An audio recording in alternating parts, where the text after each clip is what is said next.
Welcome to Peas in a Podcast. If you have ever thought, why didn't somebody tell me this before I started running my own business, then you are in the right place. Each week we unpack the human stuff that makes or breaks your business without the corporate wank. This week we're talking about having difficult conversations in the workplace. It's one of your, I know I always say it's one of your favourite subject areas. It's probably my favourite subject area when she's teaching it. It's probably worth saying, yeah, rather than the broad brush, it's my favourite subject area.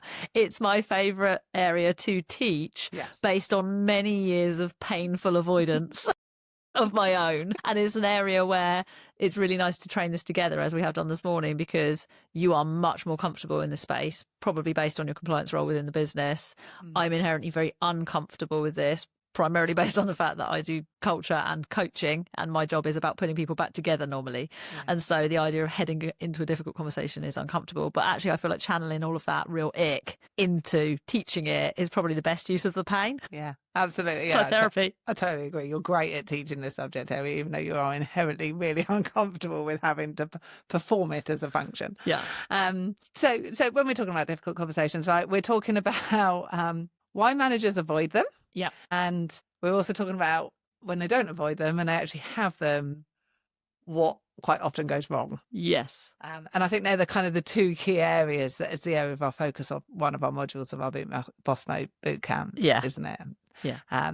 So let's start. Let's make this really idiot proof. Like, as we enjoy doing, what do we mean by a difficult conversation in the workplace? I think it's subjective. I think everybody has different tolerance levels, as we've just explained, for what is a difficult conversation. It's any conversation that feels difficult. It's kind of like a bit of a Ron seal. It is what it says on the tin.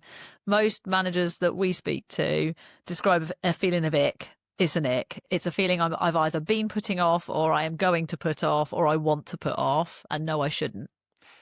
And we usually find these, right, when the business has made a change that impacts on their people or their employees. Mm-hmm. And that needs communicating Yeah. to mitigate the damage and the impact that change might cause. Or in performance conversations, right, when there's a performance matter that has arisen and that needs addressing with the employee because it requires some sort of resolution. And it's probably worth putting a couple of examples in there. So a change, what would you say a change is that might be probably perhaps more of a compliance perspective? What changes could mean that a difficult conversation is necessary?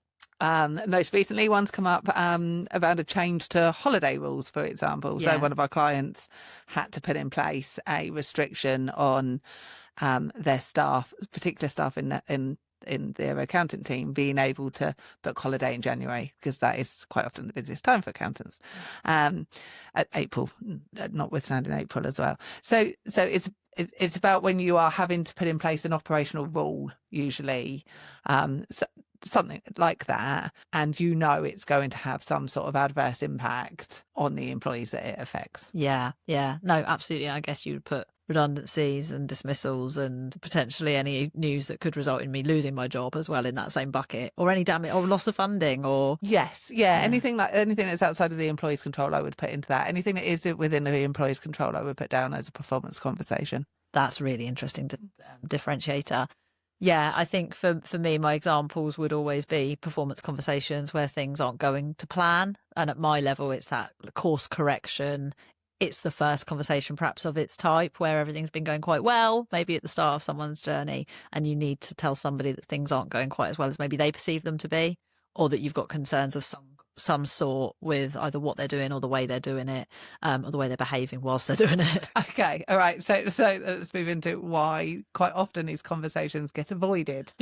Why do we think that is? What's really interesting, it's just struck me, is if people don't get the ick about these conversations in any way, shape or form, and how you define ick is going to be really different from person to person. But I know even when we talk about how good you are at it, there are still things you want to do and set up to make sure it goes well.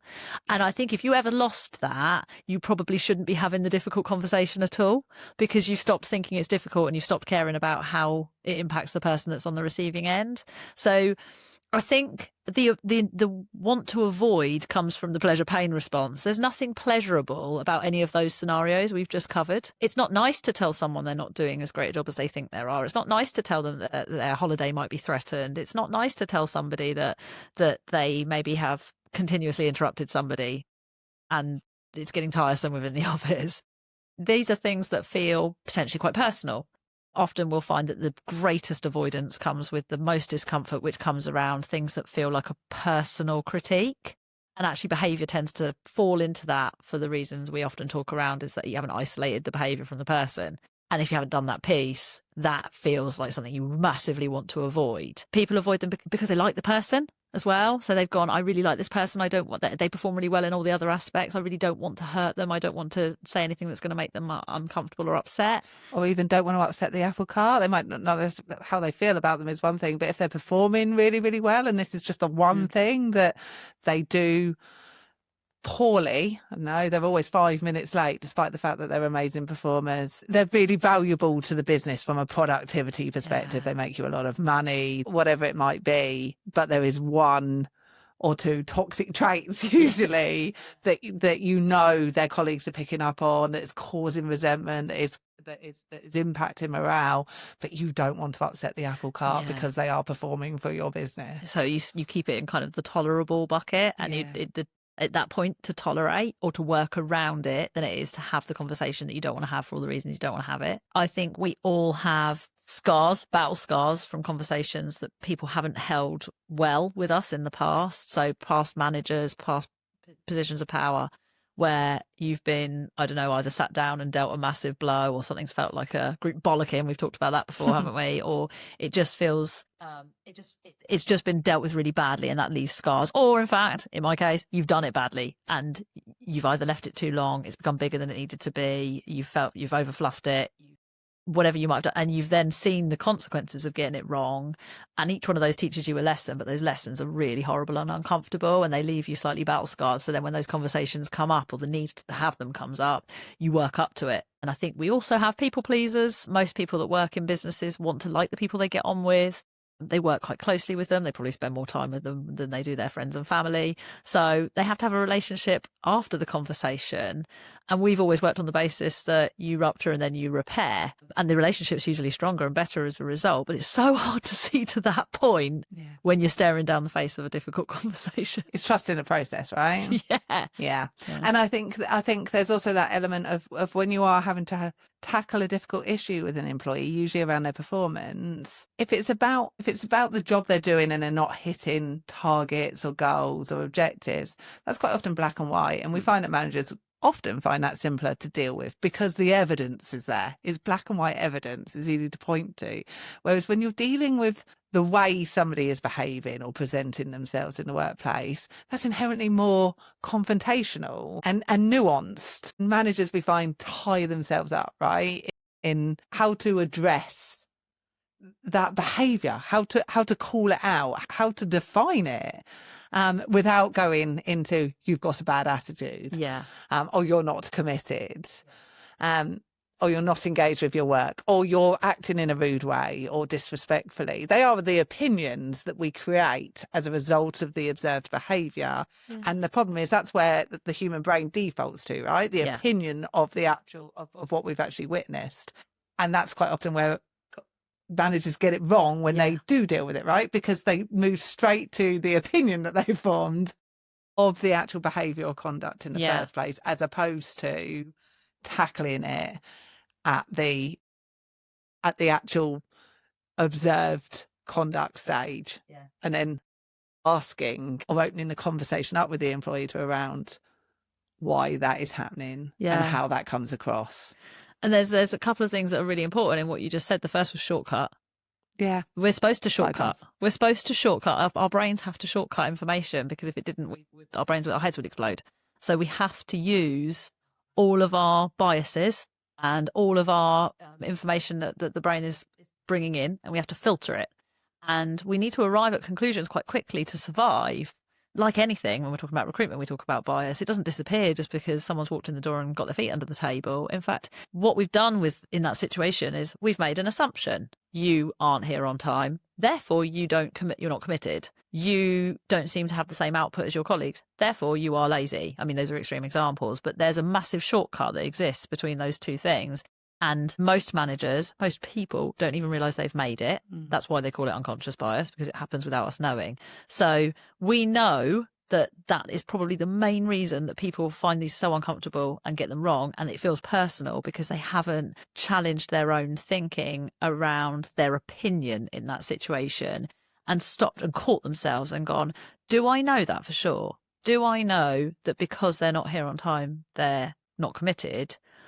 Or might there be something else happening? Which is where our advice is always to go into those conversations with curiosity. And you mentioned there the second point that was really, really important is to ask questions and suspend judgment. I think that's the term you use quite a lot, isn't it? Suspend judgment and ask questions. And the last bit was around objective observed examples, which is what we call those behaviours at play. So rather than saying you're not committed and you're lazy, we're saying, I noticed that you haven't been on time at all any morning the last week. What's happening? Help me understand why that is. And what's really ironic about that is when you take all those and break it apart, asking somebody what's happening for them and why it's created this undesirable impact on your business and in your workplace is such a nice conversation, a caring conversation, and becomes more about flagging that you've noticed something is different. Either there's been a departure for the norm and some behaviour started to slide, or something else has happened, but you've actually noticed. You've been a human being. It's the irony that that's actually a nicer conversation to have. You're right. And I think framing it in that way is what we call I statements, right? We talked about this a lot with the group that we taught this morning. I have noticed this, or I have observed that. You're not projecting onto that person. You never get here on time. Yes. I mean, always and never are my swear words in difficult conversation. if you could do anything, it's write those on the back of your hand and never, ever, ever, ever, ever. And I mean never. Use them, And that's really that type of language and approach is really important, right, for being able to deliver the message well. So we've got one issue where we have managers that just avoid having these conversations and end up escalating a matter inadvertently by just not addressing it or dealing with it, or even letting the employee know that there's a problem, and then they become blindsided when somebody else has to explain that to them, and they've managed to get away with the same behaviour or the same conduct or working in the same way for the last year, and they're rightfully turning around and going, why are you just telling me this now? And then you have the scenario where managers do try and tackle it, but they use language that is inherently quite antagonistic or inflammatory. Yes, as in it goes to the person's character as opposed to the behaviour of the person. Yeah, and that's offensive. I don't want people to assume that I'm lazy because my nursery has kept me talking at the gate, or because my son's decided he's going to have a giant poo before we need to leave for school, or because my car doesn't start for 3 times over. Whatever the reason is, none of those reasons need to be acceptable, by the way, but they're not that I'm lazy. And being called lazy is going to pee me right off before we've even started. And yeah, that whole shortcutting piece that we talked about, it ends up doing so much more damage than it needs to do, because actually the conversation about what you're observing and noticing and using all those I statements is actually easier as well as nicer. It's easier to say, oh, okay, I notice that you haven't been on time 5 times this week. What's happening? And I go, oh my goodness, my nursery is doing this or my car is doing that. And then you can actually have the conversation because you're at the root cause straight away. You might even be able to make some adjustments. You might not. It might not be acceptable. It might not change anything. But at least you've understood what the problem is. And actually, framing that specific example then is almost, let's assume that they're effectively saying, you're not a conscientious person. Even if you have all these valid reasons as to why you didn't turn up late, you didn't bother to tell us you are not a conscientious person, Kay. When actually, the more probably appropriate and fair way to be say that was you didn't behave in a conscientious way when you made the decision to not need to explain why you were late on those 3 occasions. Yeah. That for me, from a performance management perspective, is an entirely valid statement. Yes. Saying you're not a conscientious person is an attack on somebody's character. It's identity level instead of behaviour level. That's what I was trying to say earlier.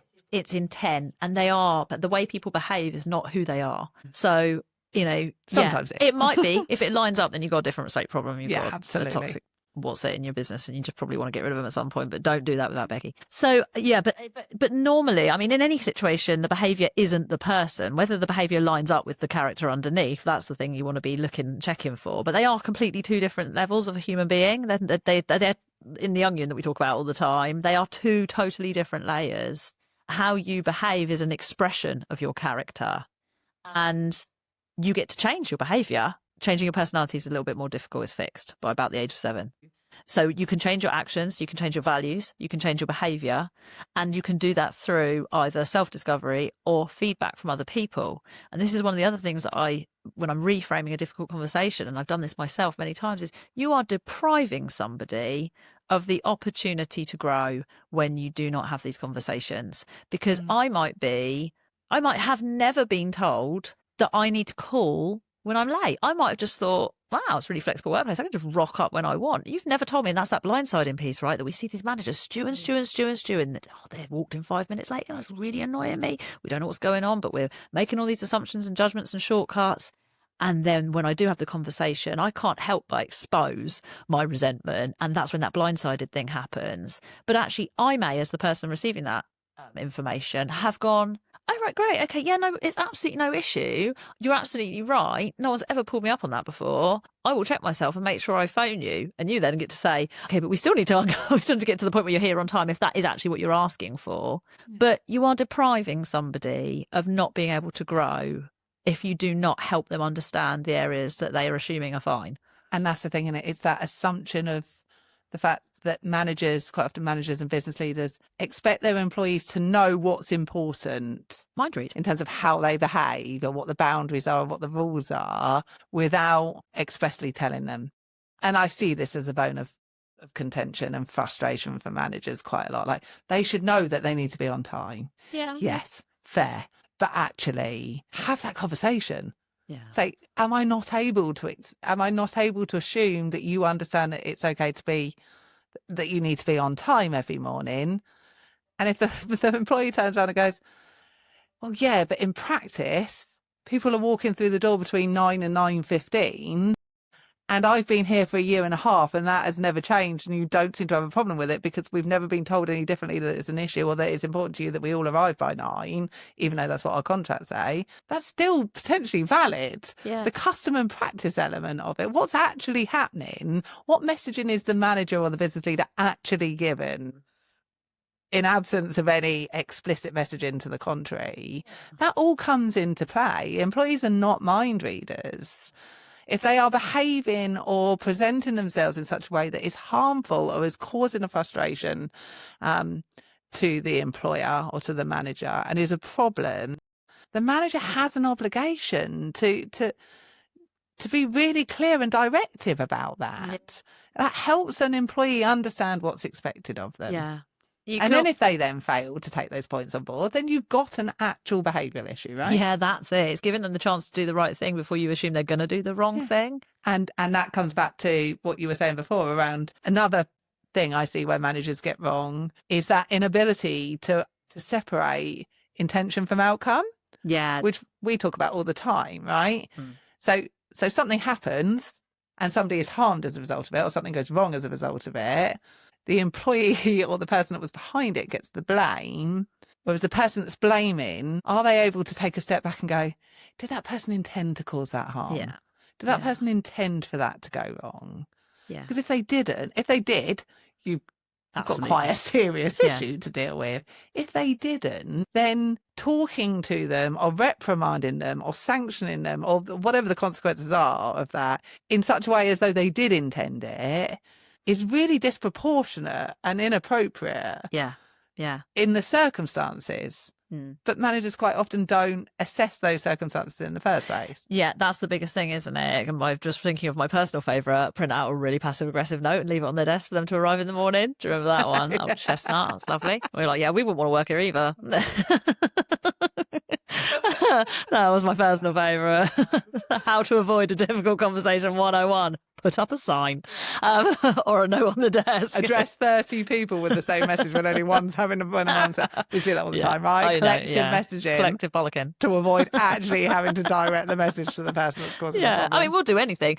Crikey, if we're talking about what we've seen, we have seen managers who are literally doing the person's job for them rather than just have this conversation. And it's like, at what point do you become so sick and tired of being sick and tired that you do something about it? I've probably said this a number of times, but the outcome you want is on the other side of the discomfort you're not willing to feel. And for some managers, they are absolutely feeling this discomfort, and it is prolonged, and it's stressful, it is painful, and the resentment just builds and builds and builds and builds, doesn't it? And we've seen managers really put themselves through the ringer, and there's one surefire thing, which is that they're going to get this conversation wrong the more and more worked up they've got about it, when actually, if they were to have just taken that step back and done that piece around, what's the conversation that I feel like having?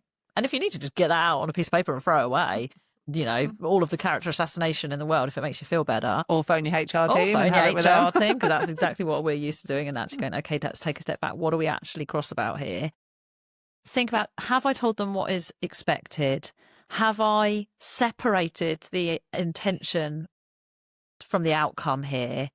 Am I making any shortcuts, assumptions, about why this behaviour is happening? Am I mind reading the employee when actually I need to be more curious instead?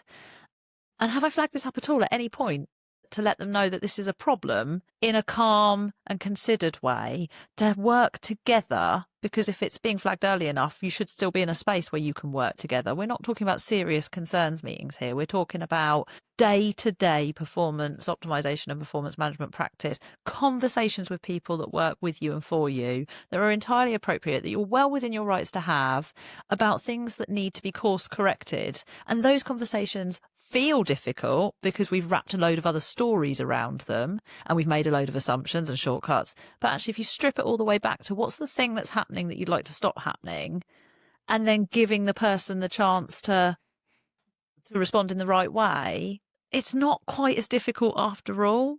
And the irony is the absence of having those conversations or not having them in the right way, usually by default, like you said, escalates the scenario to the point where it's become so toxic and unconstructive, and there's so much resentment that's built up. And then the irony is that by avoiding having that conversation at that early intervention stage, you actually are just delaying a much harder conversation down the line, right? That doesn't just feel harder, it is that much harder to have, because one, you're going to have to explain why you haven't had it before, which is an entirely legitimate question your employee is going to ask. Well, if this is so serious, well, why haven't you cared enough to tell me about it for the last year, if that's how long you've been telling me this has been going on? Secondly, the emotions that are built up, like you said, that resentment piece, like that is going to irreversibly damage the relationship on a subconscious level that the manager's probably not actually even recognised. So at the point where it's then become that unavoidable to have it, that level of resentment and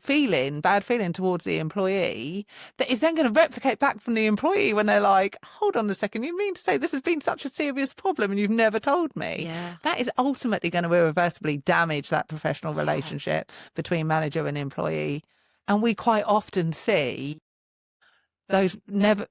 that manager never being able to get that relationship back on track. One, because it's gone too far for them and they've got too many of their own kind of entrenched feelings about the employee. And the employee quite rightfully is judging the employer, judging their manager, for not dealing with it before it became a massive issue in the manager's head, as far as the employee's perspective goes. So there is a saying around this, right? You're putting off a short-term discomfort for a long, I can't remember what it is. Can you remember? Put off a difficult conversation today for an even more difficult one tomorrow. There we go. Right. You're True. just delaying it. You're not avoiding it. It's got to happen at some point. It has to happen. Your passive aggressive signs won't work.